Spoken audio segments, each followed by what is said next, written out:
I thought maybe I'll read a couple of quotes here beforehand. This is Rumi. Miracles both secret and open flow from the beloved, the tiniest of which is this: whoever comes near him becomes drunk with the divine. Whenever he reaches out to caress someone nearby, why are we so moved? Because by ways we cannot see, the sight of that links our soul back to the source of all love. This is Mani Baba's sister. She would quote this: I prayed to you for strength to carry out your work. You gave me weakness, so I would depend on you. To an early woman follower, Baba said, I am everywhere. But how are we to know this? She replied. Handing her a fresh rose, he replied, can you see its fragrance? As the fragrance is hidden in the rose, in the same way, my presence is hidden in every heart, unseen and imperceptible. And this is Mother Teresa. Sorry, can you repeat that one? That was yeah. A response on his part. To an early woman follower, Baba said, I am everywhere. But how are we to know this? She replied. Handing her a fresh rose, he replied, can you see its fragrance? As the fragrance is hidden in the rose, in the same way my presence is hidden in every heart, unseen and imperceptible.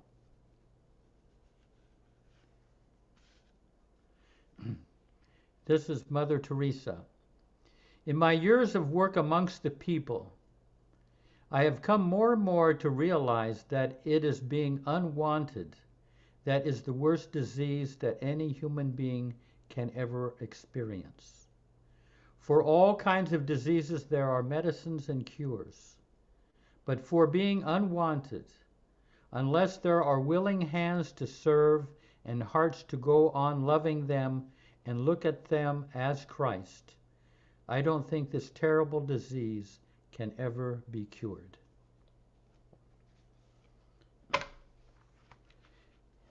Yeah. So,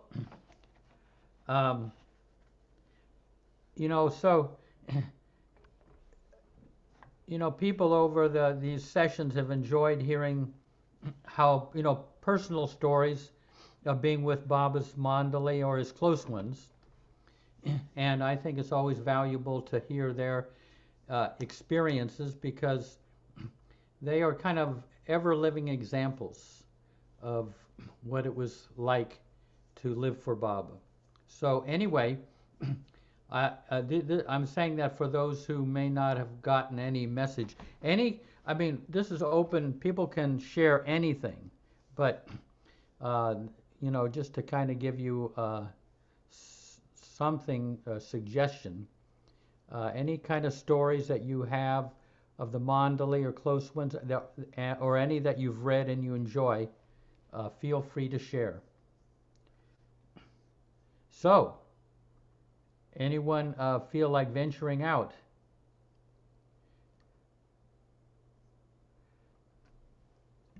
Uh-oh. You're not going to make me go first.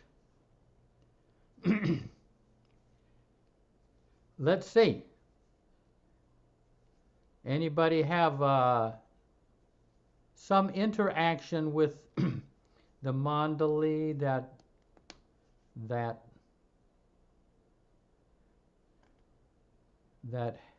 had real meaning or some specialness to it?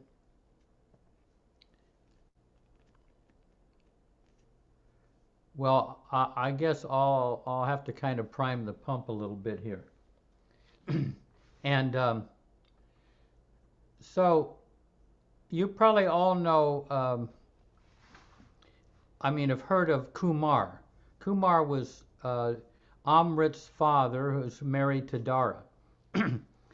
His first name is something like Shatrughan, but I don't know how to pronounce it because he was always known as Kumar.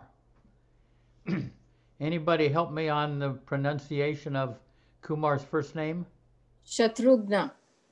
Shatrugna. Shatrugna Kumar. Right. Shatrugna. Okay, Right. Shatrugna Kumar. Right. Anyway, back in the 1930s, he was a revolutionary. He was trying to fight for getting India free of the British rule. And for his activities, he was thrown in prison. The first time, I think, for about 5 years. And he served that sentence and got out again, but they threw him back in again, this time for an indefinite period. And after 5 years, this is like 10 years that he's been in prison. After 10 years, well, what they did, because he was kind of a bit of an agitator, they put him on the top of the prison near the tin or the metal roofs, where the heat, the Indian heat, was made it impossible almost to have to endure. But at one point, he was put down in the, I don't know if it was called the basement of this place. Now, whenever anybody that went to the basement, that was pretty much the end of them. They wouldn't get out of there. And so with this prospect, he felt horrified. You know, he had his wife and his mother, and he would never see them again. Now, he was like agnostic, but some of the prisoners would always kind of pray to God for help and everything. So in desperation, he decided he is going to pray. Now, he hasn't been, done anything religious since he was a kid. He's a young man now. So he doesn't know how to address the prayer. Some of you, I'm sure, have heard this. And he said, because Erich would have him, whenever he came to Mirzad, relate this.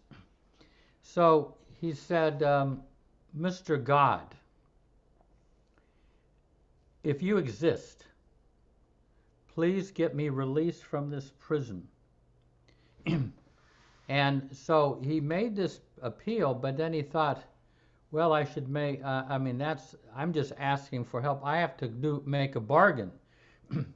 I have to do something on my side. So it says, okay, if you get me released from prison, I'll be under any binding that you place on me on the outside of jail.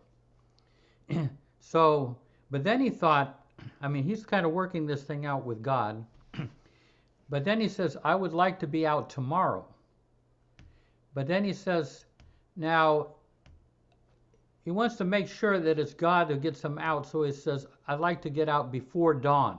Now, the prison superintendent doesn't come in until 10 o'clock. So he's making sure that this is God who's doing this.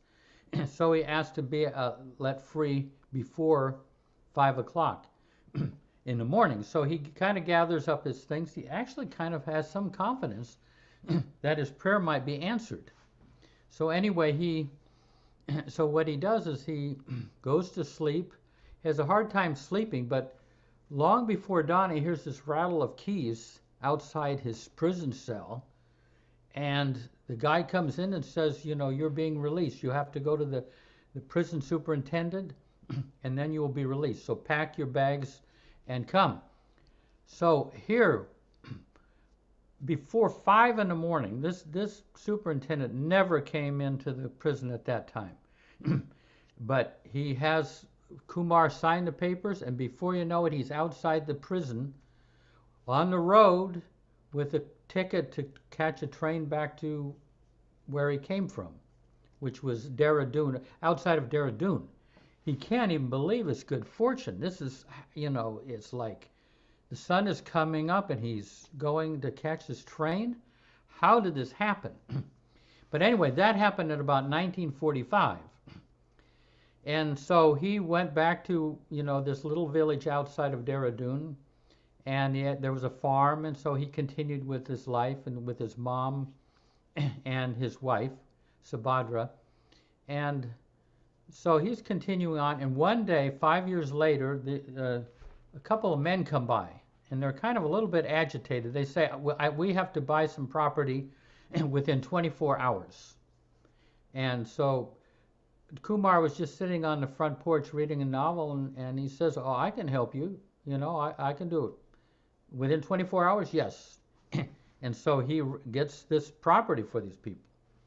Then they say, well, we have another condition, is that there's a man that is going to be staying there, and he will need to be fed. He says, oh, that's no problem, you know.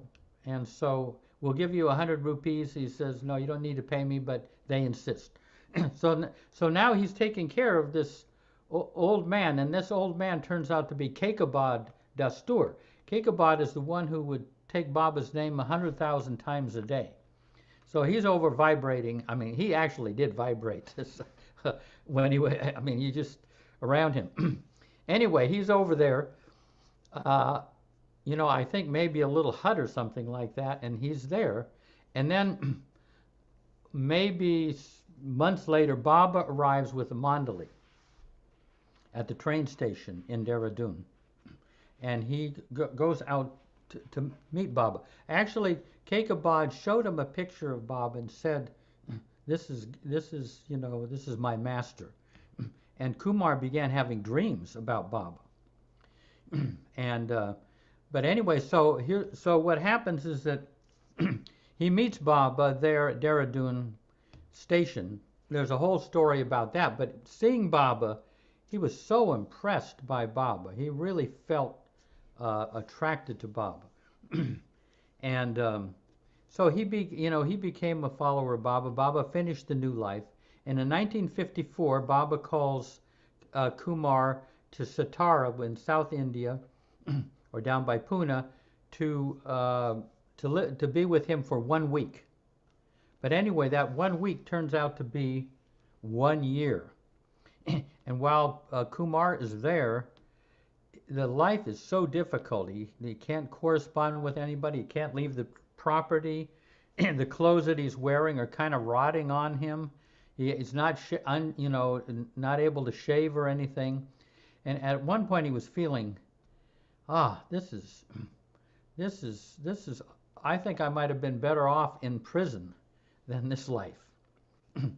And he's actually having second thoughts.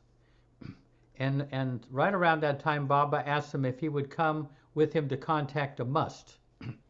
So he gets in the car with Baba and I guess someone else, and they're driving to locate a must. And Baba very casually says, how long were you in prison? And, Kumar says, oh, well, altogether two imprisonments for 10 years. Well, how did you get released? Kumar says, well, I requested God to release me. Baba says, only requested? Didn't you say something more to God? Baba was smiling. And Kumar says, well, I made a promise also. Baba said, in what manner did you request God, and what was your promise to him? I said, Mr. God, if there is a God, please let me get released from this jail. And in return for this, I promise to abide by any binding whatsoever imposed upon me outside of jail. Baba took Kumar's hand in his and made him repeat that promise 3 times. I promise to abide by any binding whatsoever imposed upon me outside of jail. And then Baba gestured, I am that Mr. God to whom you made that promise. I have kept my side of the bargain. Now keep yours. Kumar said something like an electric current shock passed through his body, and he began to perspire so that he was totally drenched and completely soaked and everything. He was like, and in that moment he realized, up to that point he thought of Baba as a great soul, but in that moment he knew Baba was God himself. So that was how Kumar would share his story there in Mandali Hall. Anyway, so Jeff, do you know what Baba had him do to pay back the other half of the bargain? Yeah, well, what it was is that this rigorous life, Oh, I see. Oh, that crummy he was clothes and bound, can't shave and all that. Oh, I see. Gotcha. he was just bound by a very restrictive life Uh, that he had doubts about. It might have been worse than prison, Oh, that's right. Yeah, I'm sorry. Yeah, you're right. So that Thank was, you. so Bob was kind of holding him to his promise. So, Yeah, good story. Thank Yeah. you. can I jump in with a piece relating to this story? Yeah, yeah. Yeah, I just read in maybe it's in Charles's book, but somewhere where Mani said, no, it's in the Blue Bus book. In any event, Mani said that there are so many different versions of Baba's stories, even among the Mandali. So I know this story, but with a whole other piece to it. That it's the same up until after he's come to Baba. And at some point, Baba is traveling through their town, and he's going to be stopped on the train, and there'll be a brief stop for maybe an hour or two. And so Kumar has arranged to have food ready for Baba, and his wife is preparing it, and they know what time the train is arriving. And I remember, as Kenmore told the story, and a good Indian cook will wait until just the last minute so that the food can be served hot and fresh. And so when it's taking longer than was expected, and he gets so angry with his wife because he doesn't want to displease Baba by arriving late with the food, and he slaps her, and he gathers all the food and he takes it to the train station, and he brings it to Baba and offers it to Baba, and Baba just turns away. And every time he tries to give it to Baba turns away, and he says, "What happened with this food? You would offer me this food? This food isn't fit to offer me. What happened?" And finally he tells the story of hurrying his wife and smacking her. He said, "You raised your hand to a woman?" He said, "I don't want to see your face anymore. Go away. I won't take the food. I won't take anything." And Kumar was totally, devastated, and he pleaded. He said, "Baba, please, I'm so sorry. I'm so sorry. I shouldn't have done that." And he said, "Please accept this." And he said, "You promise me that you will never raise your hand to a woman again in violence like that." And he promised. And years later, he was walking with Baba. He would carry the umbrella over Baba's head. And he had never connected Baba with what happened in the prison. But Baba turned to him while they were walking and said, "Did you keep your promise? Have you kept your promise to me about not striking a woman again?" And he said, "Yes, Baba, I have." And he says, "And remember, I also kept my promise that when you prayed to me in the jail cell." And that's when he realized, according to the version of the story that I heard, that's when he realized that Baba had been Mr. God releasing him. Yeah. Yeah, no, I didn't mention that story there, the one story, because I thought it would be a little too long. What's interesting, when he first went and brought the food to Baba the first time, he brought quite a few meals to Baba, but the first time Baba, there were about 12 of the Mandali, or maybe a little bit more, and he brought some rice pulao and everything like that. And he got there, and there were about 40 more people that showed up, and there was no way this was going to feed. And Baba started, not only that, but Baba started doling it out, generous portions and everything. And then at one point, Baba said, "Well, now let's take that to the women." And he thought, take it to the women. I mean, there's like nothing there. He went over to it, and it was hardly even touched. Hardly any of it had been used up, even though Baba was dishing out food right and left. So years later, Baba was talking about, "I don't perform any miracles." And then Kumar said, "No, you did. Years ago you performed that miracle. You like the feeding Christ feeding the loaves and fishes." And Baba said, "No, I did not perform a miracle. There are spirits out there who want to serve me. and this is the way they served me, but it was not me. I mean, I don't exactly know. You said there are beings that want to serve me in some way, and that's what happened. Is that how you kind of remember it, Mayor Prasad or Tony? I seem to remember that as being part of a different story, but at this point, but who knows? Yeah. Yeah, I think there are two versions of the story, like one that Tony said and one Jeff said. Yeah. Have you heard of the Leave Your Buffalo story? It's related to Kumar's, but... No. Okay. Yeah, this is a story that money related. It's a very fascinating story. I think it's called Leave Your Buffaloes or Don't Take Your Buffaloes, something like that. So there was one time where Baba wanted to work with a mast, and this mast was from Dehradun, I think. And he wanted to make sure that Kumar's, whatever Kumar was working, it didn't interfere with his work, because it was he had to bring all the way from Dehradun to Satara, where Baba was staying at that time. So Kumar couldn't go. So they were wondering who should take this mast to Satara from Dehradun. It's a very long distance. It's north and one is somewhere in the west, right? So very long distance. So they finally thought, Kumar's mother said, I'll go. And she is actually old enough that she herself would need somebody to accompany her to go from Dehradun to Satara. And here she was ready to take the mast. So they said, okay, let's send her and send the mast with her. So they were sitting in the train, and the train was leaving from Dehradun to Bombay. And she was in the train, and Kumar went to drop her off at the train station. And she was, while sending while saying bye-byes, Kumar had a farm or something, so they had these buffaloes as part of their livelihood.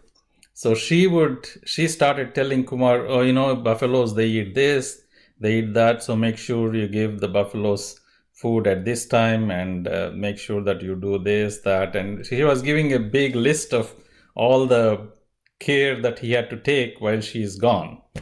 And Kumar was listening to all this, and he finally said, Mother, don't go. And she said, what? Why are you saying that? And he said that Baba said that only come if you don't have anything else that is coming in the way of coming here. But you are taking all these buffaloes with you, and it's going to come in the way of your taking this mast to Satara. And she said, and then she says, oh, okay, I won't worry about that. And then she says, no, don't worry, I'll take the mast. And then they go in the train, and this mast is, how musts are, they don't listen to anybody. And he is already half naked or almost naked, except for the loincloth.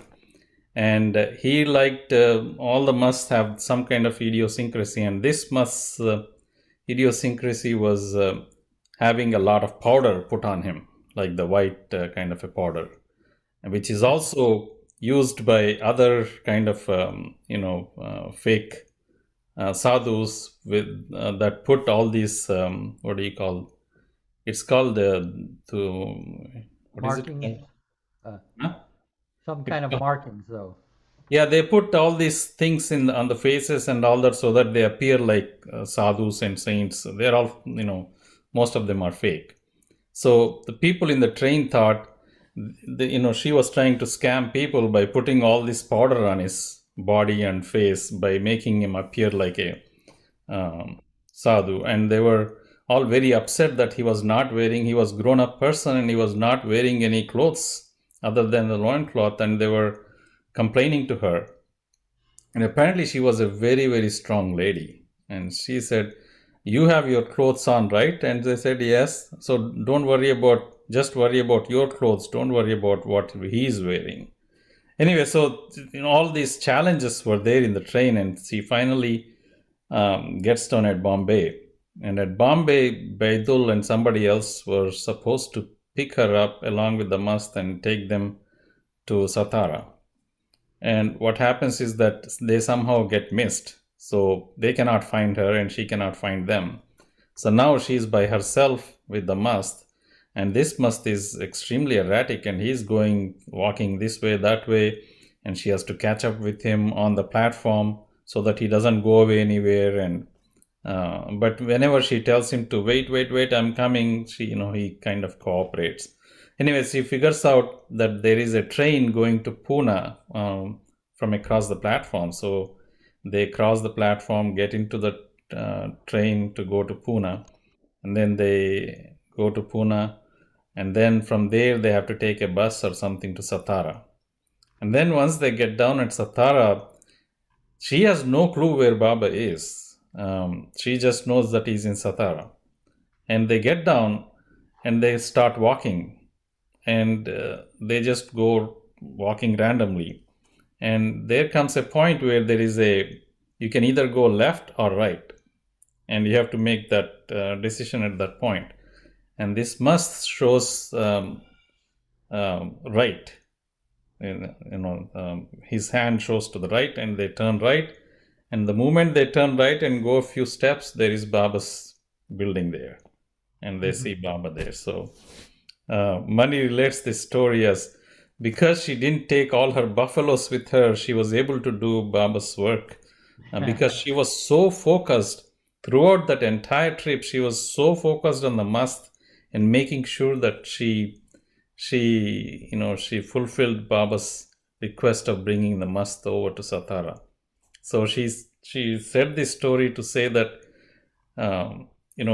be focused on him. Don't take all your luggage and all these buffaloes with you when you're with him.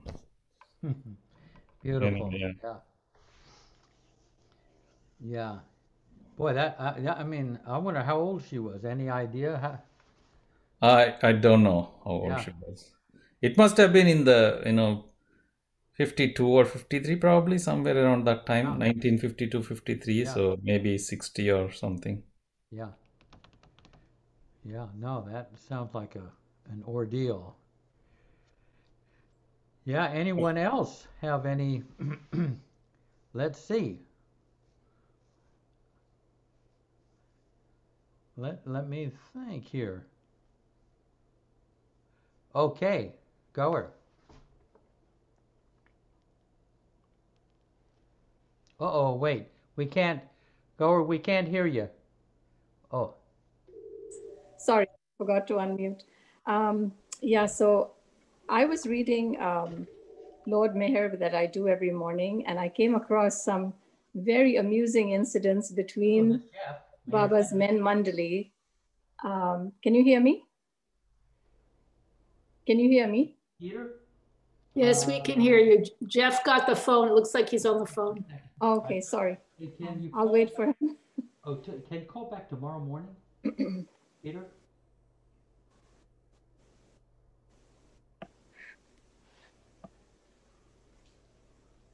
Okay. Okay, call tomorrow about 8:30, okay? Good, yeah, bye-bye, sorry about that. No problem, Jeff. Yeah. So as I was saying, I don't have any personal stories of interaction with the Mandali, but I read Lord Meher, and I come across these very amusing incidents between Baba's men Mandali, which had me cracking up earlier today. So I thought I'd share that with you. And this relates, especially, is the conflict between Kaka Baria, who was by the late 60s, was quite elderly himself and was suffering from, he was a heart patient, and he also had uremia. And he somehow would always be at loggerheads with Baidul. Yeah. And also he had something against Bhau, because he would love to just smack him on the head every time they would sit with Baba in Mandali Hall. Kaka Baria would sit next to Baba, and next to him would be Bhauji. And the minute Bhau would start to say something or do something for Baba, he would just end up smacking him on the head and just walk away. That's it. And then he also had names he would get confused often, and he would say the wrong things. For instance, he would repeat anda, meaning eggs. And Pendu would hand him a matchbox. And that's exactly what he wanted. So in that way, and he had nicknames for everybody. Aloba was kakri, meaning cucumber. Bhau was chua, meaning mouse. And Pendu was lasan, meaning garlic. So, and this was like a source of great amusement for Baba as well. So it so happened that the strife between Kaka and Baidul had been occurring ever since the days of the Rahuri Mad and Mast ashram from 1936-37 onward. Each man would claim to the other, your must is mad and mine is advanced. Even to the late 60s, this psychological strife between them continued. But at this time, their quarreling was more a source of amusement than annoyance to Baba and the other Mandali. Once when they were bickering back and forth, Baba remarked, I wish I could hang Baidul and Kaka in cages on either side of me like parrots.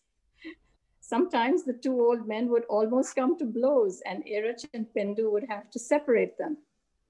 So once while Bhau was on watch near Baba, they heard a loud ruckus and Bhau was sent by Baba to find out what had happened. When he went to the men's side, he saw Baidul, who was partially paralyzed with a heart attack, mind you, staggering as he threatened Kaka with a cane. Kaka, muttering something unintelligible, wrenched Baidul's cane from his hand and was about to strike him with it.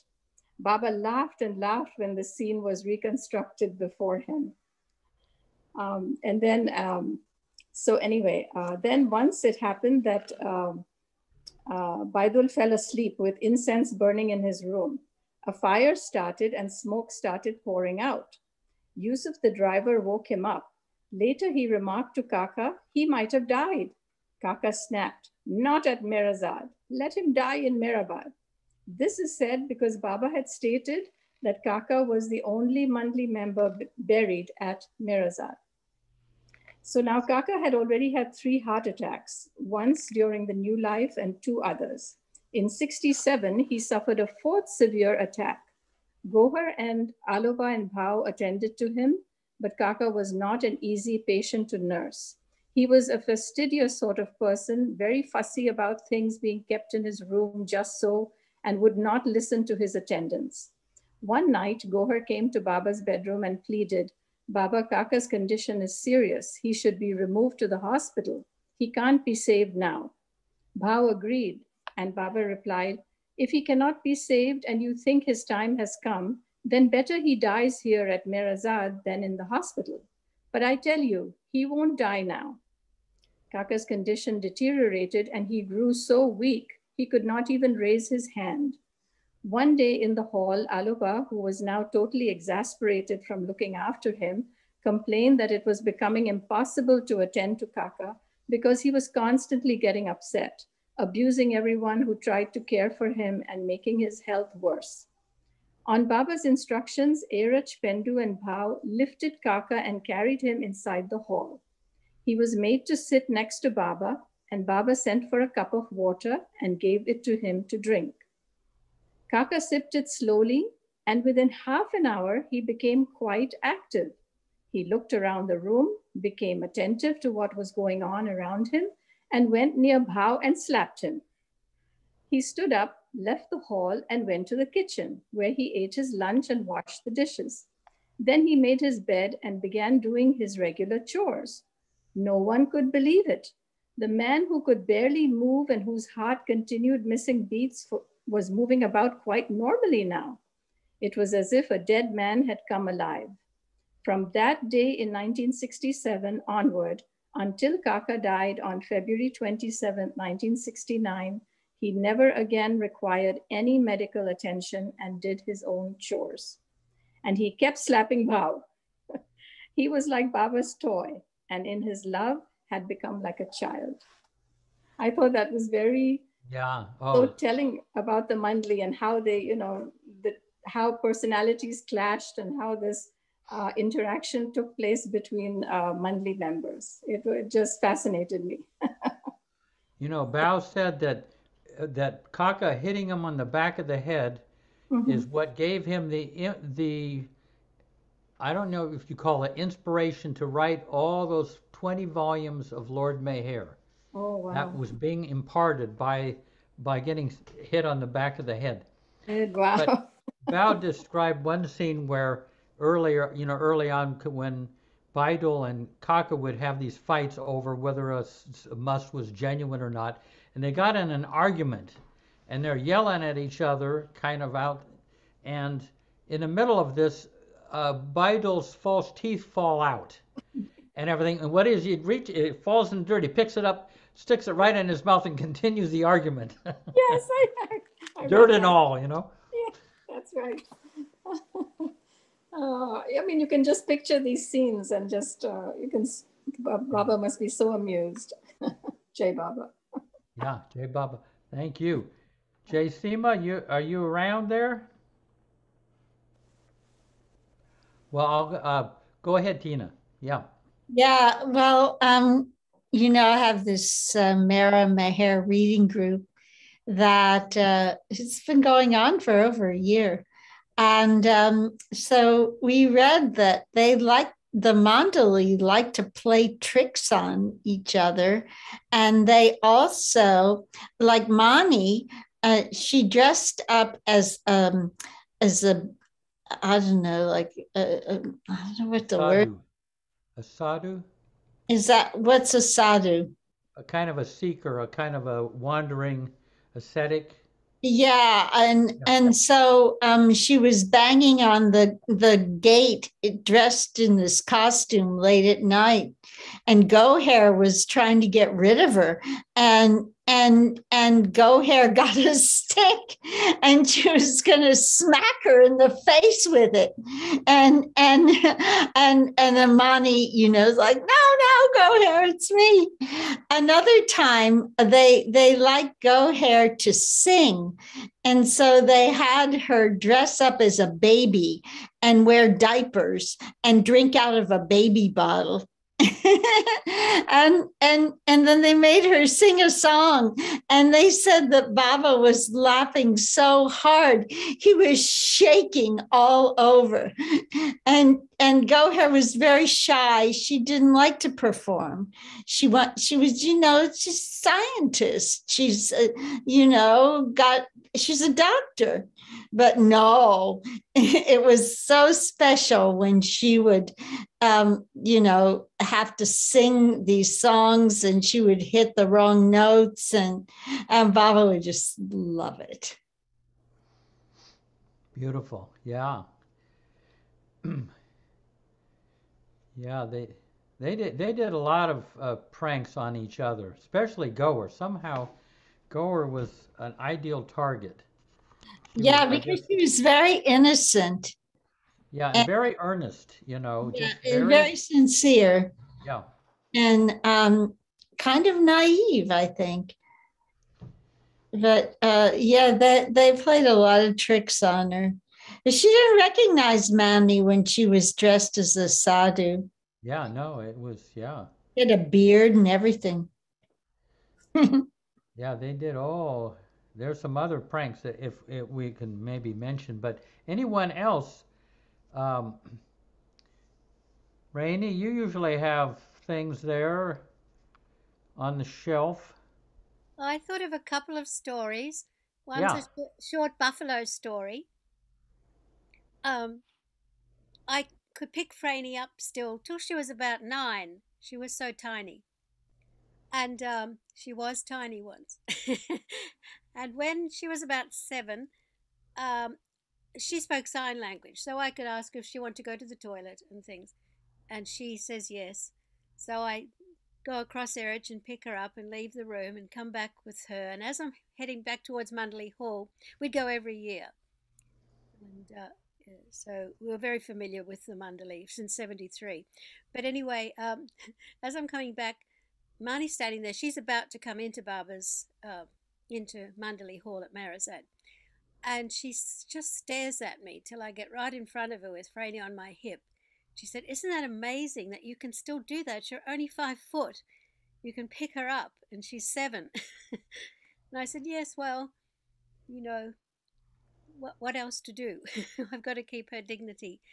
And she said, that's it. That's the whole situation. That's why you have her, to show so much dignity in this situation with a handicapped child, and show this to us and everybody. She said, this reminds me of a great story.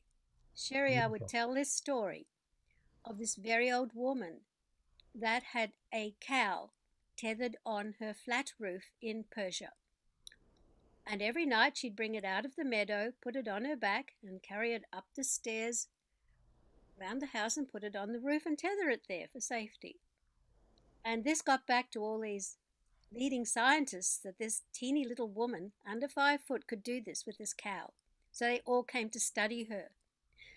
And they just couldn't work it out. It didn't make any sense that she could do this. So finally, they brought somebody that spoke her dialect to interview her and ask her this scientific question. Do you know? What do you think? How is this possible? And she said, oh, I've just done it since it was a baby every day. And got gradually moved up. Yes.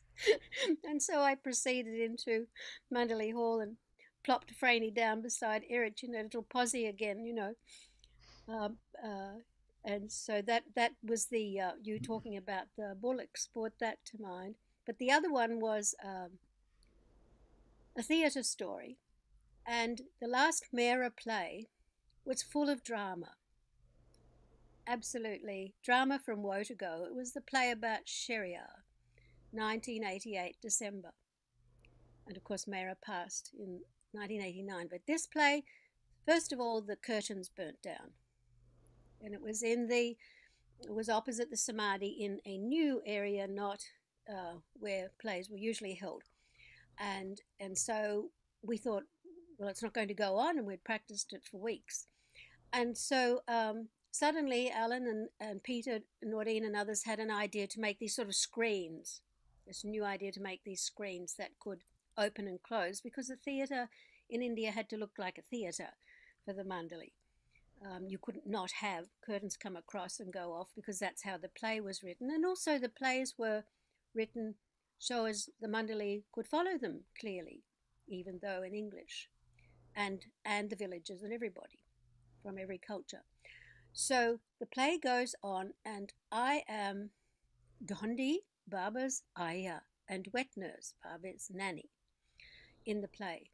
And so I am trained by both Mani and Mera how to be a matur, and how to walk with my feet turned out, and how to count very obviously with my fingers for the time, and so on. So I am painted very dark from head to toe, and then with a spray gun, and my hair's dyed black. And I am wrapped up in a 9-yard green sari.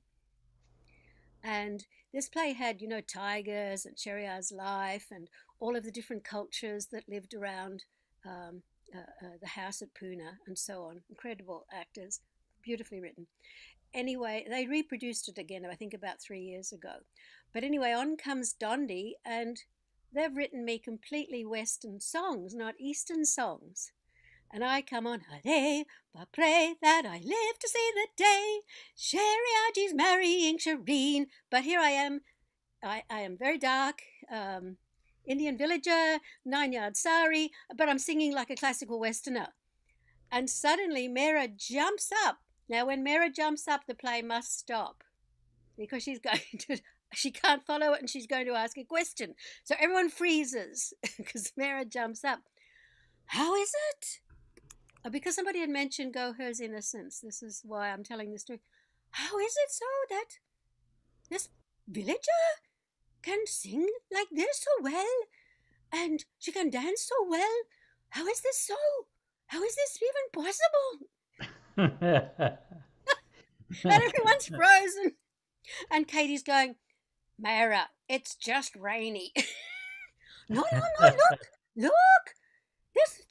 This girl playing Dondi, the villager, she can sing and dance like this. What is this? And that beautiful innocence of the Mandali. It took quite some time for them to convince her it was rainy and for everyone to calm down and sit down again. And another beautiful play story is the fabulous story, and please someone say it better if you know it better, was when they were doing a play, I think it was in the Nashik days, and someone stuck Kitty in the play. Kitty did not like to be obvious. She did not like to be in a play. And so she hid. When the play was about to go on, she went and hid in a cupboard.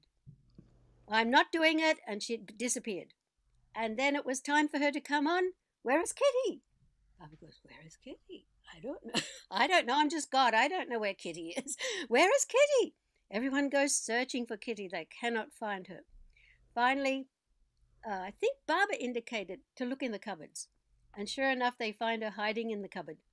So she comes back to Baba, and Baba said, you don't have to do this if you don't want to.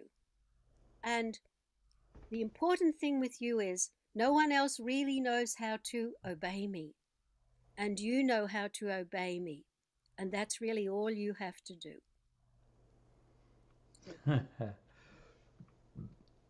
You know, this reminds me of Merwan. Merwan was very shy. Merwan, you know, Erich's brother. He's a little boy. But Mani kind of prevailed upon him to be in this play. And this play took place in a restaurant or a cafe. And all he had to do is just bring out a tray of chai and some treats or something. I can't remember. And you know, she just all you have to do. Don't worry about it. And she's trying to build him up and kind of rehearse it for him. So finally his time comes. So he and Mani is sitting at a little table, and he's supposed to bring the tray over to her. But he comes out, and Baba and Mara are the ones that are watching the play. So he comes out on the stage, and he sees Baba and Mara, and he goes right to them with the tray. Because, you know, you serve them before you serve Mani. You know, and Mani's over there saying, boy, over here, you know, that you're supposed to bring that to me. But he just innocently brought it to Baba and Mara because they were everything to him. So there would be some kind of off-the-wall, unexpected things that would happen. Anyone else have any kind of story, any kind of Mandali story, or Tricia, any story any exchange with the Mandali that comes to mind? You can pass as well. Yeah, I can't think of anything interesting right now. Yeah. Yeah, no. I like that one exchange that you had with Mani, you know, but you've shared that before. Yeah, that's great. Let's see. Share it again, Tricia. There's some people here that weren't here. Oh, okay. That was my first trip to India. I'm sitting on the veranda there at Marizad, and Mani comes along and says, Patricia, how are you getting on with these Americans? And I said, oh, okay, Mani, but they can't understand what I'm saying. And she said, I beg your pardon? Yeah, it's so quick. Just one other thing I thought of. My mother was she was just kind of like poor mum, you know. She was fearful, and she wasn't very worldly, and she was a fearful woman, right? And I said to Erich once, what can I do to help my mum? And he said, what you can do to help anyone is just work on yourself. Yeah.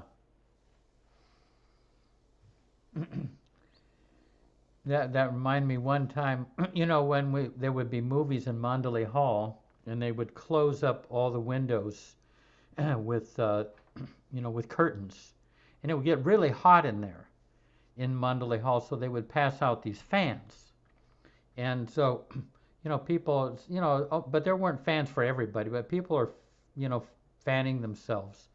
And then when the movie was over, Erich said to this one guy near him, thank you, for the fanning. Like, that was so nice, and to be kind of near you when you were fanning. Oh, and he said, oh, no, I'll fan you, Erich.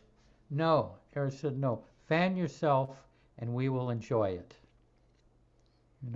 It's kind of the similar type of thing. Marion, have you you were at the 69 Darshan, right?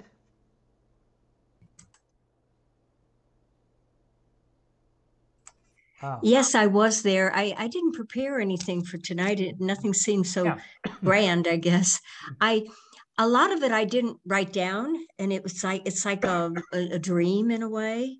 So a lot of things that did happen, like with Muhammad or with others, are sort of like a dream. But one that is so vivid that I was thinking tonight, it's not real dramatic, but it was so important for me, is when we were all gathered in Mandali Hall, when Mayor Baba's chair was there, and we had all been in meditation, and just spontaneously, a young man from Hawaii started strumming Begin to Begin, just spontaneously floated around the room. And there was a sense that Baba was tapping each person on the head when to go up to his chair, because you could bow or do whatever you wanted, and then go out on Guru Prasad's porch afterward, after bowing or kneeling or whatever you wanted to do. So there was a sense of this guidance there of no two people ever got up at the same time to go up to Baba's chair. It was as though he was wandering through the room and tapping on a head and that person getting up. So came my time, and I did.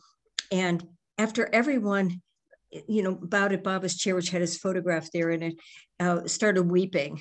So out on the veranda of Guru Prasad is all of us weeping, and me too. After I bowed it, I just started weeping. And so I was out there and with others, and Mani comes. Now Meher was kept, we'd all met Meher in tea and all, and she wasn't in seclusion, but she was kept quietly over to in another area and was not walking around with us, but Mani was.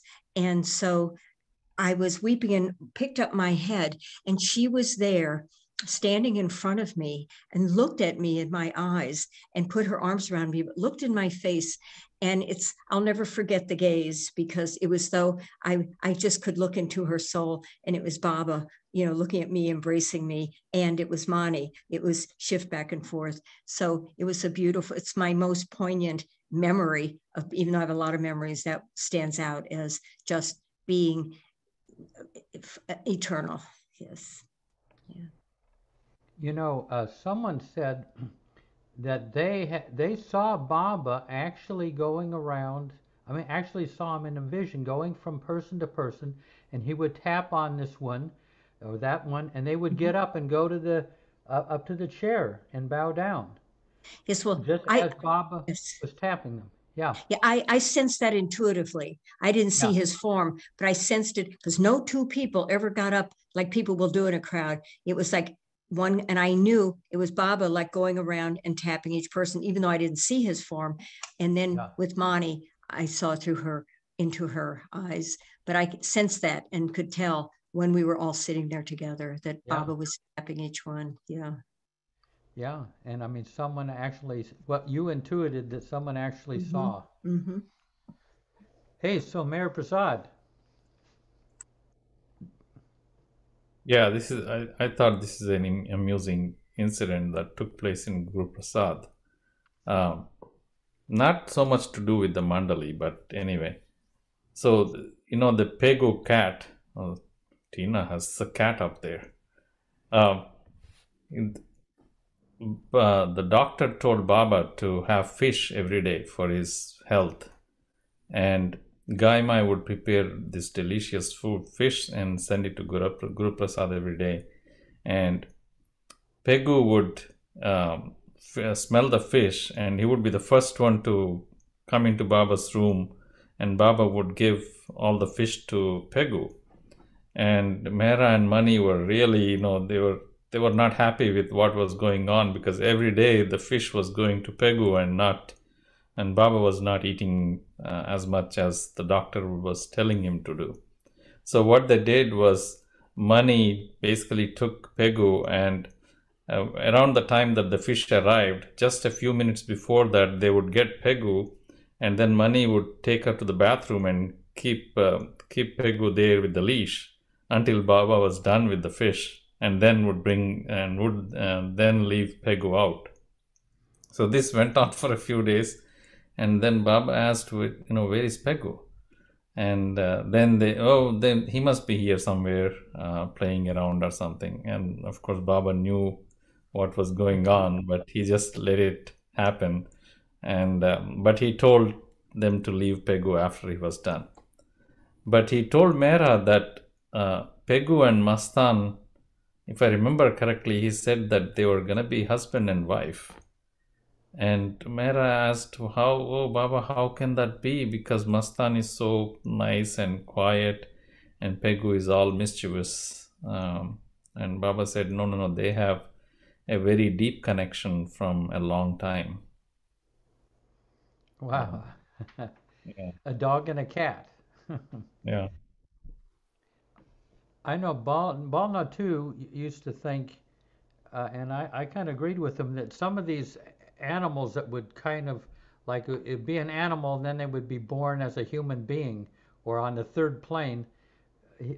Balna too felt that these were people that had misused their powers and gone down to stone form again, and now they're leapfrogging very quickly up through everything back again, so they don't have to do everything from scratch, So these are kind of souls that were advanced and kind of misused their powers, and now Baba was kind of moving them quickly through evolution. Yeah. Rainy. A gazing made me think of a gazing story. Thank you, Marion. People have heard this story before, but Mera's month's coming up, so I thought I would tell these two quick stories. I wrote a song. We were there for 6 months, 88, 89, and I wrote this is the last song I ever sang to Mera in 89, February, and I wrote a song called Gazing. Simple song. Gazing into your eyes, not knowing how to look away. And but it's very dreamy and open chords and things. And anyway, I sang it to Mera. And as I recall, it is the last song I sang on the veranda. And Mera at the end was very quiet, and she just kept gazing at me, looking at me. And then she suddenly said, that's exactly how it was. If Baba would catch you, his gaze, you could not disengage. You could not look away. You were locked with his gaze until he disengaged. You could not look away. You were unable to look away. Wow. And then she looked into space again, like she would sometimes when one thought would come to another association. Then she said, I once saw light come in the window, and it got caught in Baba's eyes, and it whirled in ecstasy like a dervish. You see, it was just light, and it had come in and it had got caught in Baba's eyes, whirling in ecstasy. Wow. I never heard this. That's something. Rainy, could you sing a little bit of that song? It's so lovely. Without the chord, it's a little bland, but it's not really. But if you're comfortable. It's just the same thing over and over. It's like a mantra. I was laying on the volleyball field after hours not being able to sleep, and I thought of this abstract open chord and stared at the stars, and out came gazing, gazing into your eyes, hearts dancing, whirling through the night, hearts dancing, whirling, love's pure light, gazing, gazing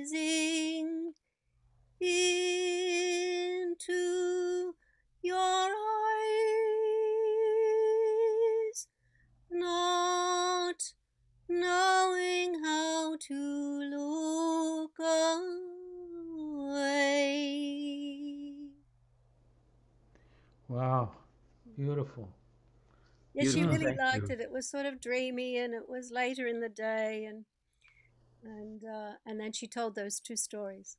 Rainey, would you tell what Mara said again about the light? That was like incredible. Please. Well, number one was the story that you could not look away if his gaze caught your gaze. It was not possible. And his eyes moved very quickly. So he would disengage, but sometimes he wouldn't, and you were locked until he would look away.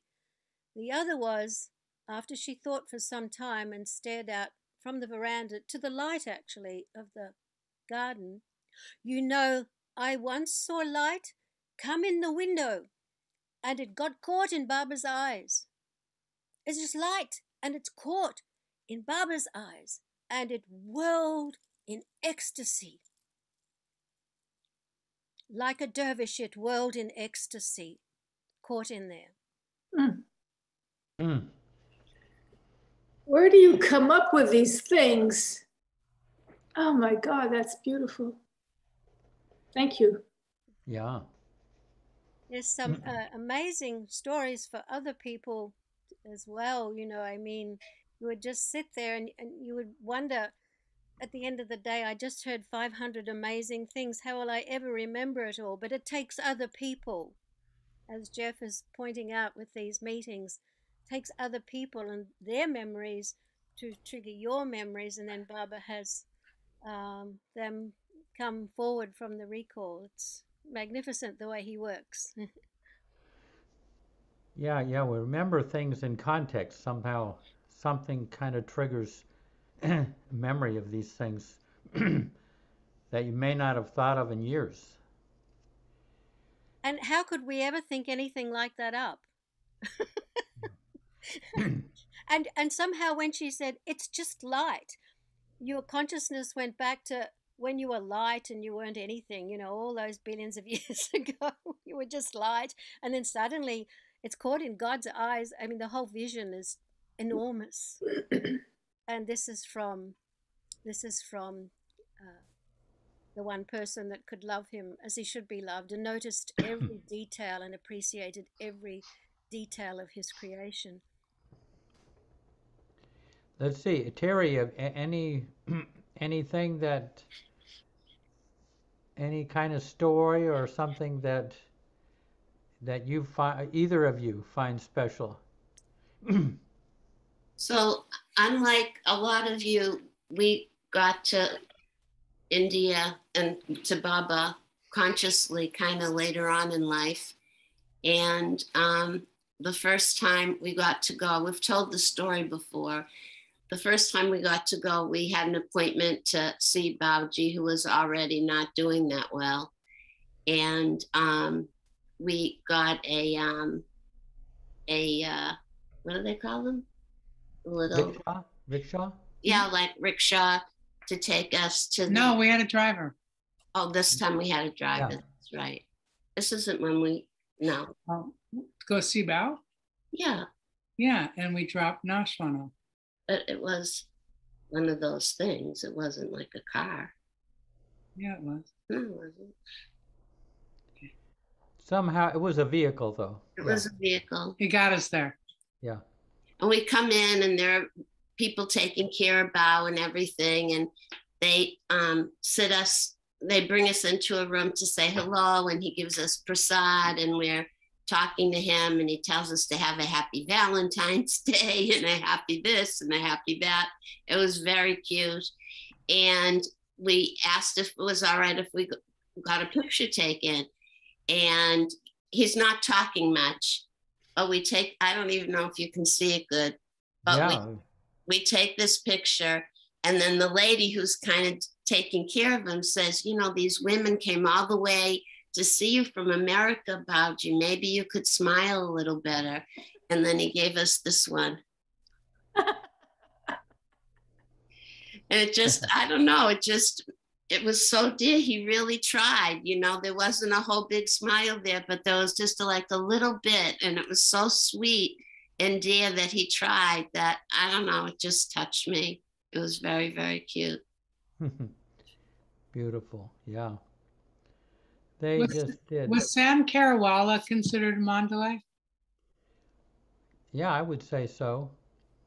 We got to meet him too and hang with him Yeah. at a round table in Lower Maribod. Oh, his stories were fabulous. Unreal. I mean, a real storyteller in the old-fashioned sense. It was an amazing day. Tony had Tony. Oh, go ahead. Was that Diane? I have. No, I was saying Tony had his hand up. Okay, Tony, go for it. Yeah. I have so many stories and I can't think, and none of them seem to fit the evening. And so I just want to share, I guess, impressions. When I was little, when I was like 1, 2, 3 years old, there was an Irish woman who used to watch me when my mother worked part of the year, my father worked the whole year. And her husband had tuberculosis, and he was in a sanitarium in Arizona. And so I was kind of her life at that point. And she had this bright, sparkling eyes and this beautiful smile. And she would sit me down at the piano to play. And jumping ahead, shortly after I came to Baba, I fell very much in love with someone who had, again, these gorgeous, beautiful eyes that seemed so rich and so full of love. And then I get to India in 72. I guess probably it was January 26th, just before Amar Tithi. Get to Merazad, and we met Alaba, which was fun. And then I got on the line to meet Mani. And when I got up to Mani, we embraced, and in an instant, it was that Irish woman who used to look after me, that woman who I was so in love with, and Baba, all rolled up into one. And it was the most loving hug. It was just wonderful. So that's like one impression. Mara would come I'd be standing with the men, of course, in front of the porch. And she'd come and she'd show Baba's picture, or a picture with Baba's feet, very prominent. And at one point she gets right to me and she shows me this picture. And I look at her and she looks into my eyes. And there's a flash. It's like a flash of light. I don't know how else to describe it. And my brain just went out of commission. Just a pure feeling of love that came through Mara's eyes. There were other things like that with Mara, certainly. Mani, well, Erich. See, I've got stories, but they all have their learning stories. They have a bit edginess to some of them. I think I'll just leave it with those two for right now, because that's, I think, more the spirit of tonight. Hey, I'm on a Zoom session. Oh, well, in that case, I'll keep going for a while. Yeah. Tony, what do you mean by edgy? Oh, edgy. Where there was, well, I can try and tell one of them without, I don't. Well, you don't have to. I just was curious what you meant by edgy. Like, what does that mean? I didn't want to tell it. I had a situation where Baba encouraged me to follow my conscience on something, and I was very clear, but somehow I did something that someone else took up in a different way, and it got messed up, and it caused a big stir in the whole Baba world. And I knew I was okay with Baba. I had done what I felt Baba wanted, but it was a big disturbing thing. I'm being a little vague because I don't want to mention names of some people. But I got a letter around this period. I was upset. I said, I will give you this thing if you let me do it. Anyway, I come home one day and there's a wonderful letter from Mani, and it's from India, and it's from Mani, and I'm so thrilled and excited. And I opened it up, and it was a very harsh letter. I felt I had a close relationship with Mani, but this brought it to a whole different level. She said, "I wonder if you're aware of the chaos you have caused through almost the entire Baba world through your irresponsible action. Not only did you do this, but you did that and that and that." And at one point, well, some of you may know my experience with Anna Rosa Karish in the society.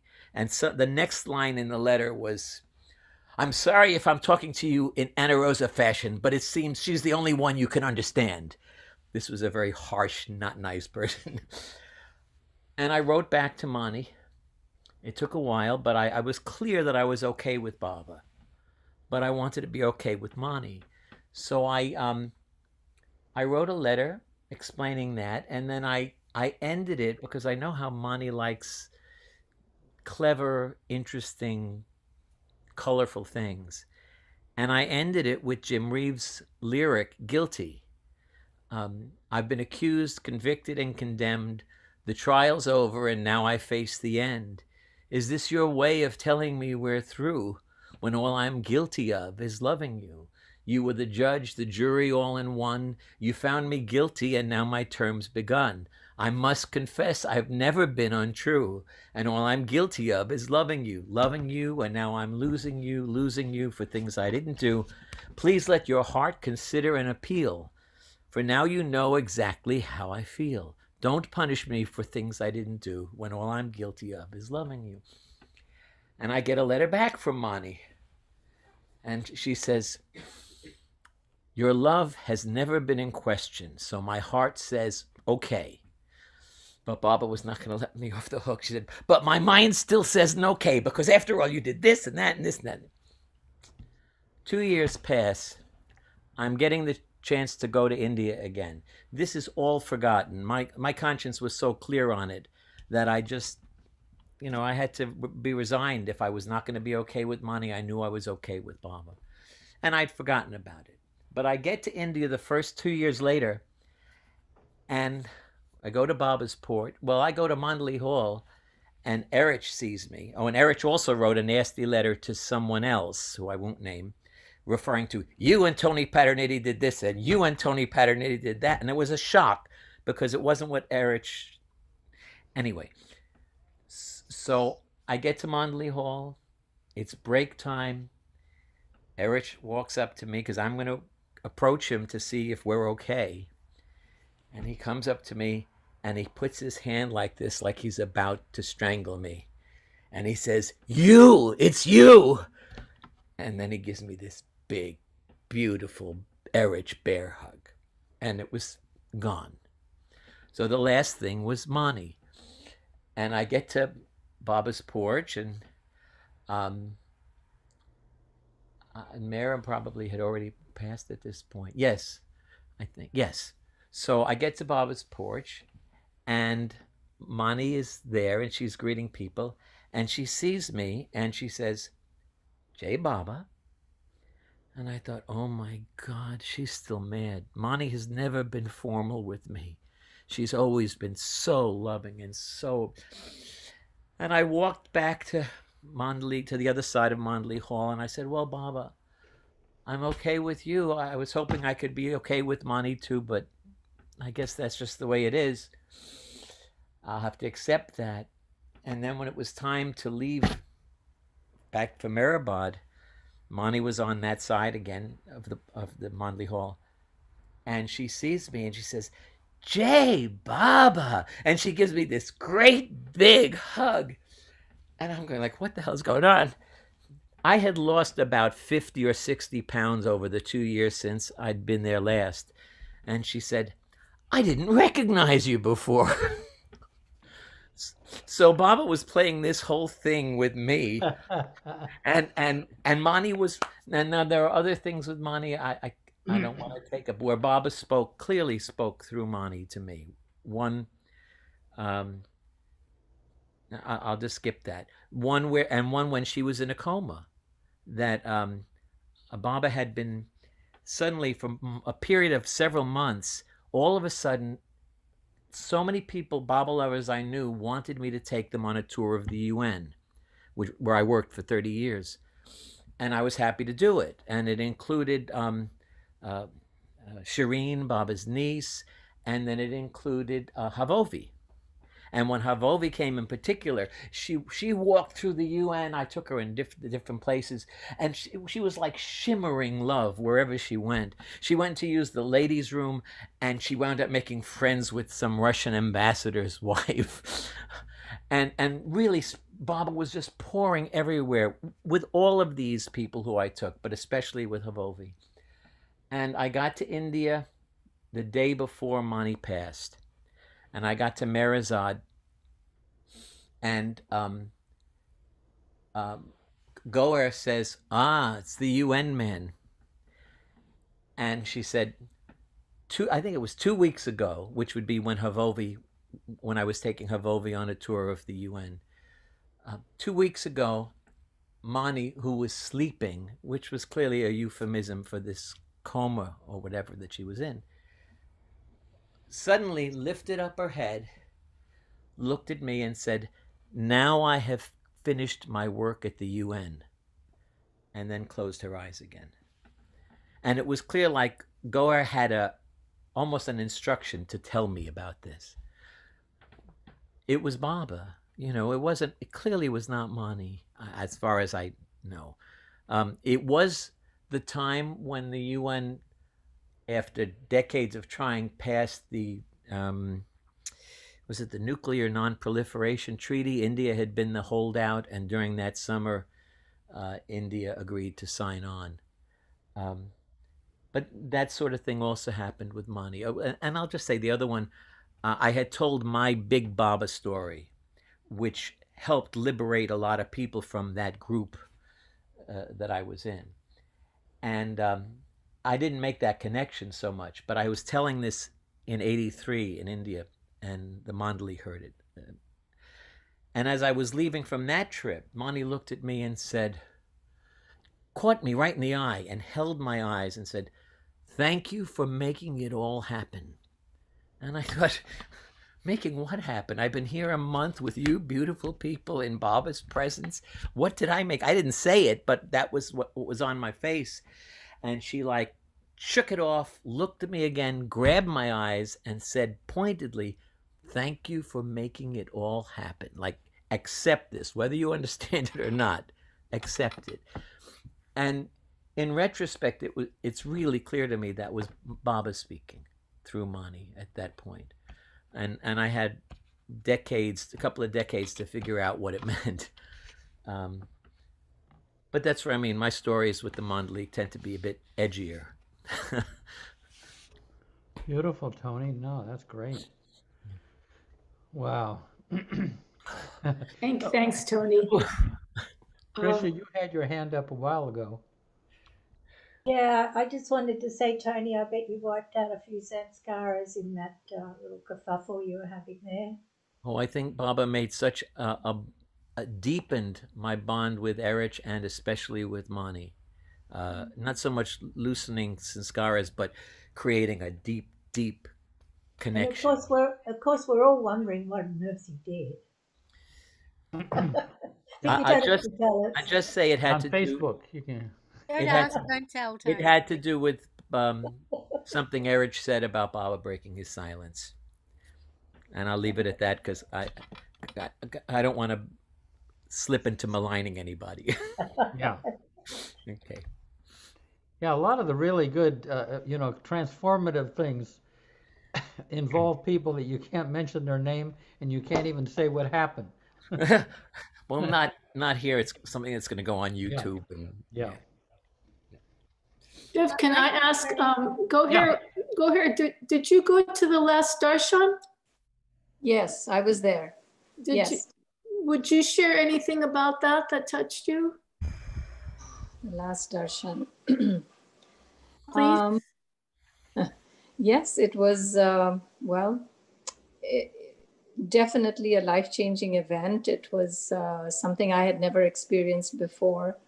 I'm now in my early teenage years, and there were thousands upon thousands of people. We were housed in Lower Mehrabad. This was the first Amar Tithi. This was 1970.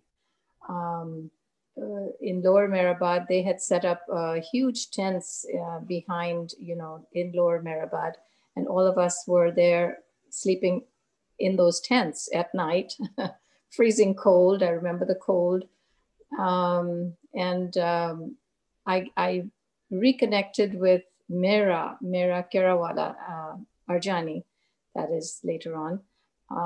We became quite close at that Amar Tithi, and two of us decided we were going to, they would sing songs and have these performances to entertain up by Baba's tomb. And the two of us decided we were going to share a song as well. And for the life of me, I cannot think what song we sang, but we did together. It was a duet. Two of us sang together. I remember that. And it was lovely. It was just a very surreal feeling for those few days that we spent in Mehrabad. What else can I share? The women Mandali were there. They were housed in the lower part of Upper Mehrabad. I think that's where they stayed. And just a very hauntingly lovely feeling that we had at that time. And after the Amar Tithi was over, and I think we had stayed a little longer at Vilu and Sarosh's place, we got to spend a lot of time in Baba's tomb. And I remember being there, just having Baba to myself in the tomb for, so many afternoons. I would just go up and just be sitting in the tomb on the right side behind the door. And it was just Baba and me. And I'll never forget that sense of peace and love that I experienced in Baba's tomb, just him and I. So that's the memory I have of the first Amar Tithi. So the tomb wasn't covered over yet. It was just Baba's body was still there? No, well, the tomb was covered. They just the marble was there. Oh, the marble was not there. Marble came much later. This was the earth and then a sheet that was put on top of it. Right. Yeah. And you got to sit in the tomb all by yourself?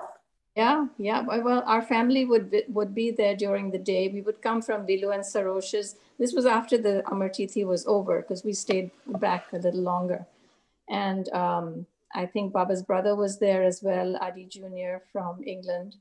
And we were all staying at Vilu and Sarosh's. And so we would come during the morning and afternoons and then go back in towards evening. So spend most of the day at Upper Mehrabad at the tomb. And when you were in the tomb, how did you feel? Were you sad? Were you elated? Were you? Peace, total peace. I just remember that, yes.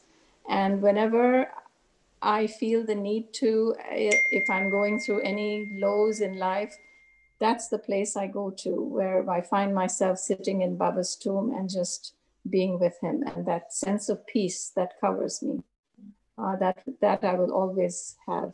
And that's what I still have. So, yeah. Thank you. Wow. Thank you. I wonder if Nasreen, if she had anything about your trips to India and interactions with the Mandali. Jamshi, hold on. Would you please hold on? Jamshi, okay, sorry, I was on the phone. With the Mandali, the first time, we went, and it was very impressive. When I hugged Mani, I was about, to cry. And all of a sudden, I look at her and I say, oh my God, what beautiful earrings you have on. And right away, she took it out and she offered it to me. She gave it to me. It was a turquoise earring with around it. It was like a diamond shape, something like that. And then we were, sing Aloba. That was very excited that some other Iranian coming, become a Baba lover. And right away, when we see us, you know, he asked us to just don't say anything to anybody, don't hug anybody, just come straight to my room. So we went to his room and sat, and he offered us something like, he called it sharbat. And then from then on, you know, he asked so many questions, how you come to Baba and everything. Of course, I never, unfortunately, had the good fortune to meet Mera, but I have this story of Mera that, you know, when I went to her shrine and I asked, you know, if Mera is Baba said Mera is eternal, but I wasn't believing it. And then when I went to Merazad, somebody grabbed, of course, it was Casey that, hold my arm, my hands, and took me to Mera's room with the bed, and her picture was in the bed. And she told me when I was looking at cleaning the Mera's picture, I saw your eyes. I saw you in her eyes, image on her eyes. So I was kind of happy about it. But there was another person, Iranian, that Merdukht, her name is Merdukht, and she was, you know, working there with in the bookstore and everything. And, you know, she was happy that more Iranian is coming to Baba. And that was my first trip. Of course, the second trip, and on, you know, we become more familiar with the Mandali. My husband was very fond of Dr. Gohar. And, you know, whether she wanted some supply, we would offer it to her. My husband would send it to them. And then what else I should tell you? And I think that is about it that I remember. No, one more time when I went to India, and then it was Amirtiti time, and we decided we didn't want to stay for Amirtiti, you know, because every one of my family member needed to go back to work the next day. I mean, next a few days. And then Aloba went to Baba's room and said, if Ajahn family should stay here for Amirtiti or not, then Baba said, of course, they should stay for Amirtiti. Then we had to change all the plan and everything and stay for Amirtiti. And it was pretty amazing. I was very, very special. And, you know, we never saw this many people in Amirtiti. And it was so beautiful, and we enjoyed so much. And one of the stories I never forget, there was a lady, her name was Kathy Williams. I don't know if anybody knows her, Kathy Williams. And she loves Baba so much. When we talk about Baba, she starts crying. When she goes to India, she carried this great big backpack with a lot of cheese in it.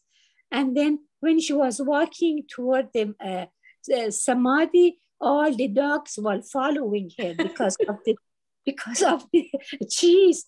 And then poor woman, so she was there for Amirtiti, and she put her backpack on her side, and then with the blink of the eye, somebody took that backpack, and in that pack, not only cheese, not only a lot of other food, but a lot of money and all the gold she had. Everything, all her whatever she had, valuable. She brought it in with her in India, and she put it in her bag, and then the thief came and took it when she was in Amirtiti. So these are the stories. I don't usually forget that ever. And thank you so much for listening. So sorry it was too long. Yeah, no, it's great to hear you. Oh, thank you so much. Yeah. Thank you. Thank you. Hey, so yeah, let's see if we have a any last like how any last quote? Anything that Marta, you haven't shared anything. I mean, Erich got a real kick out of Marta, but I don't know if there's any story connected with it. But anything that comes to mind, Marta?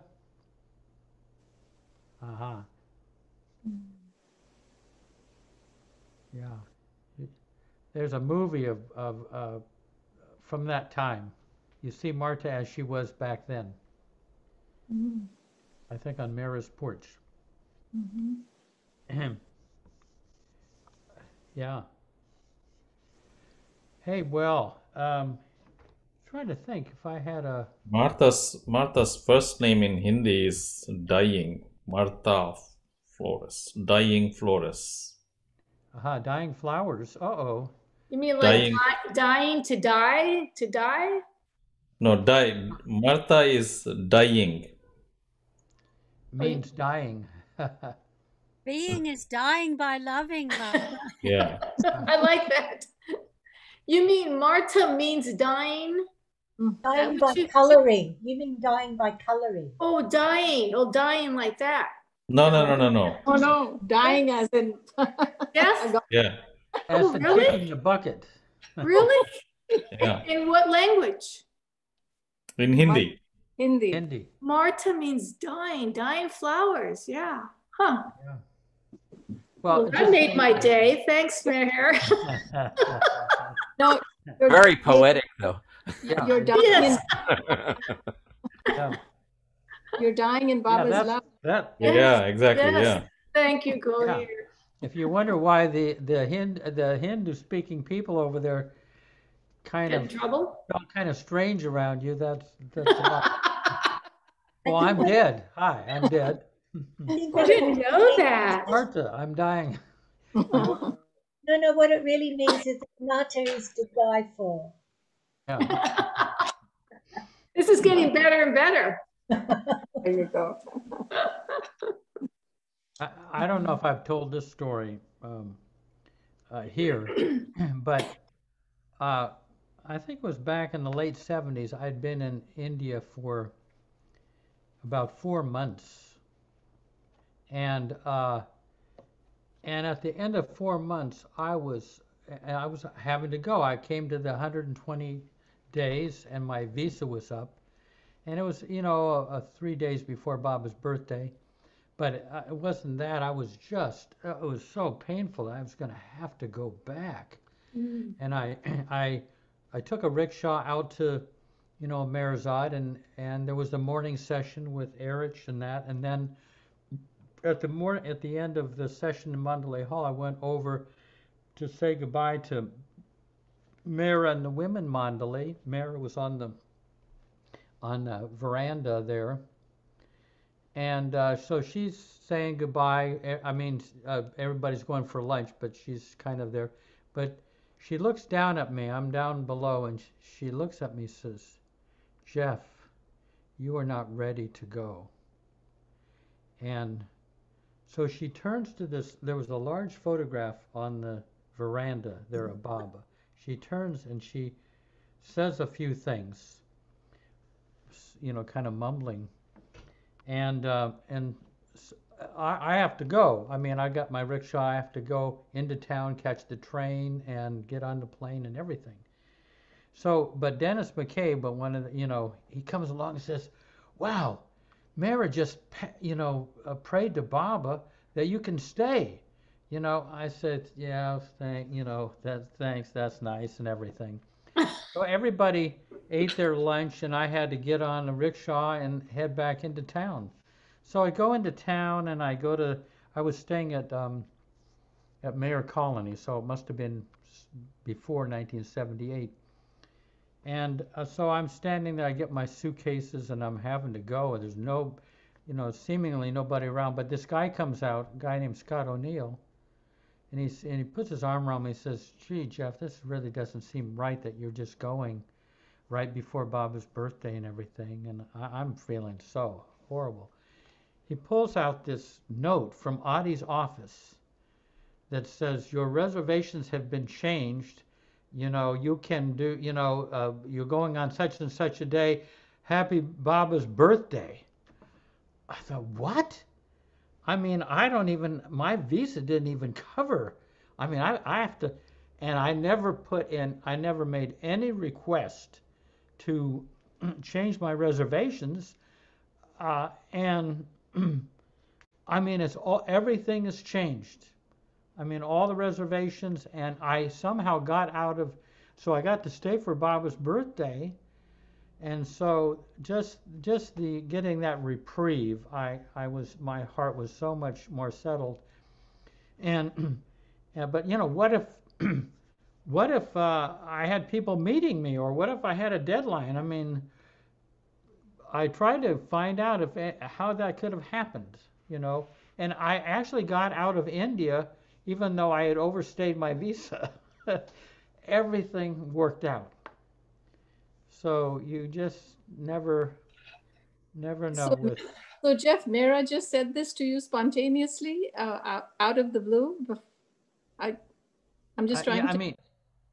I mean, she said, "Jeff, you are not ready to go." And then she looked to the photograph and said something to Baba's photograph and everything, and Dennis McCabe witnessed this and said, wow, you get to stay for Baba's birthday, That's and amazing. Thanks, but no thanks. I mean, that's just not gonna happen. Did the people checking your visa say anything when you left? Nothing happened. I just got, I made it back. I don't know how it happened, but it did. I mean, my heart was in terrible shape, and even though I didn't. When I went up to say goodbye, I wasn't weeping or anything, but she was able to read where my heart was at. That's so, beautiful. Tony. Yes. Hi. Well, because of your story, I left that crazy group in September of 1980, and by Amartithi of 82, I was so longing to get back to India, and it's a whole wonderful story, which I'm not going to say, but I got there. I got there in time for Amartithi 82, even though the people from that group were going to be there, and it was going to be uncomfortable. I wanted to go for 3 weeks. My job whittled me down to 2, and they were not pleased. But I got there, I got to Baba's Samadhi, and it was uncomfortable with that group being there. They pretended they didn't know me. Erich once said to me just after they left, when a farmer walks through a field where it's rained, where it's muddy, by the time he gets to the other side, the mud is caked on his feet, and he has to sit on a stone, and he has to sit down, and he has to get a big stone and scrape the mud off of his feet. And then he looked at me and said, "Tony, let Baba scrape the mud off of your feet." But it was time for me to go back home, and I wanted time to just be there with Baba without all of that from my past kind of haunting me. And Lynn Owens, who's now Lynn McGuire, happened to see me looking like you must have looked to Mara in the Pilgrim Center, and I told her what the problem was, and she gestured up to the Samadhi. And I had never gone to Baba to sort out specific little things or problems or issues or anything. But I went up to the Samadhi, and inwardly I poured it all out. "Baba, it's been wonderful, but now I want to really be here with you." And I got the clear sense that Baba said, "You can stay." And so the next day I joined the group that went to Merazad. I'd already said goodbye to everyone. And I was afraid I'd be in trouble with the Mandali for shirking my responsibilities. And I'd sent a cable to my job, "Must extend, stay, will explain on return, 3 March. So I took 2 more weeks. I get to Mandali Hall, and Eric says, "You're here." I said, "Yes." He said, "But what about your job?" I thought, "Oh, God, here it is." And he said, "Did you send them a cable?" I said, "Yes." He said, "Good, as long as you sent them a cable." And I had a wonderful, wonderful 2 weeks of, I felt it was like Baba's rain pouring down, soaking into the earth of me. And it was so restorative. And at the end, I really didn't want to go back, but it was time to go back. And I get back to New York, and I was so happy that trip, those 2 weeks. And I'm back in my apartment in New York, first day back. And I'm laying in bed, and I'm afraid I don't want to open my eyes, because I want to open my eyes and see the Pilgrim Center and then go into the dining hall. And I don't want to open my eyes and see my room in New York. And at that moment, the clock radio goes on, and it's Barry Manilow. Say what you will about Barry Manilow, but this song was Baba. The radio comes on and says, "Sometimes goodbyes are not forever. It doesn't matter if you're gone. I still believe in us together. Those dreams of yours took you to distant shores. And though they're calling you away, I have no right to make you stay. But somewhere down the road, our roads are gonna cross again. It doesn't really matter when. Somewhere down the road, I know that heart of yours is gonna see that you belong with me. Letting go is just another way to say I'll always love you so." So Baba kind of serenaded me back into New York. Beautiful. That's just, wow, fantastic. Okay, Rainey, and then we'll have a Baba quote, and then we'll disappear. Just a short thing came to mind when Jeff said about Mara intuitively saying you're not ready to go or whatever it was, and then glancing at Baba. Um, one time she said to me, "You know, I pray for Franny every night. I have a picture of her beside my bed, and I pray for Franny every night." And I ended up with a little envelope, not in Meru's writing, but in Mara's simple writing. "Remind Rainey, I pray for Franny every night." When she passed, you know, some things would come to us, and we made sure I ended up with that envelope. But anyway, when she said it to me, I suddenly felt incredibly self-conscious and that she might not know the details. So I went into, "Oh, but Mara, it's trisomy 21. It's an extra chromosome in every single blood cell, covered in millions of pieces of information. I mean, don't worry yourself about this." And she looked straight in my eyes and went, "Stay out of it." Wow. Wow. And just even her just praying, just the love that must have been going toward Franietta, you know. Wow. Brave little soul to be a Baba lover in that form. That's really what she saw. Brave little soul. Yeah. Well, anybody have a final quote? I know Mayor Prasad has things hidden here and there. I have a quote, too. Huh? I have a quote. Good. So Baba says, "All that frightens and confuses you and grips you with despair is your own shadow. When the sun of love manifests in its glory and all faces are turned toward that radiance, all shadows will have disappeared. Even the memory of them will have vanished." Yeah.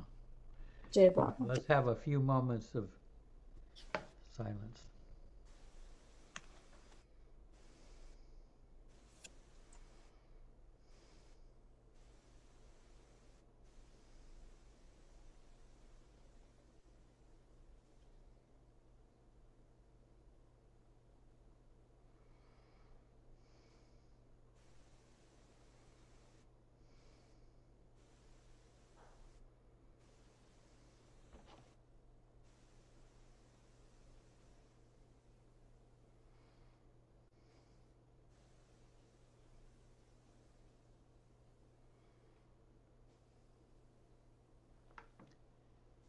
Jay Baba.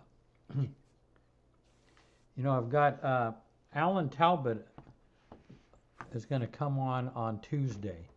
He's got a lot of great stories of his times with the Mandali.